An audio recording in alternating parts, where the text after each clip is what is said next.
Hello అందరికీ కార్తీక మాసంలో వనభోజనాలు special. కానీ నేను కార్తీక మాసంలో వనభోజనాలకు వెళ్ళి 14 ఇయర్స్ అవుతుంది. 14 ఇయర్స్ తర్వాత ఇప్పుడు వచ్చాను. అది కూడా మా వారు వాళ్ళ ఆఫీస్ స్టాఫ్ ఫ్యామిలీ మెంబర్స్ అందరూ కలిసి చేసుకుంటున్నారు అన్నారని చెప్పేసి వచ్చాను.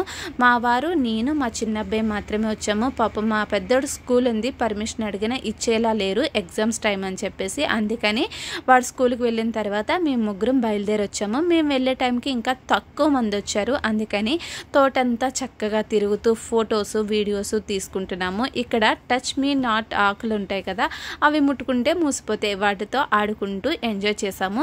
మిగతా ఫ్యామిలీ మెంబర్స్ అయితే లంచ్ టైంకి వచ్చారు, లంచ్ చేసేసి వెళ్ళిపోయారు, కూడా ఎంజాయ్ చేయలేదు. మేమైతే లంచ్ అయిన తర్వాత గేమ్స్ కూడా ఆడుకున్నాము, బాగా ఎంజాయ్ చేసాము. ఈ లంచ్ అయితే చాలా టేస్టీగా ఉంది. అసలు లంచ్ అయితే ఏమేమి తిన్నామో నెక్స్ట్ వీడియోలో అప్లోడ్ చేస్తాను, తప్పకుండా చూసేయండి. ఈ వీడియో నచ్చితే కనుక ఒక లైక్ కొట్టండి.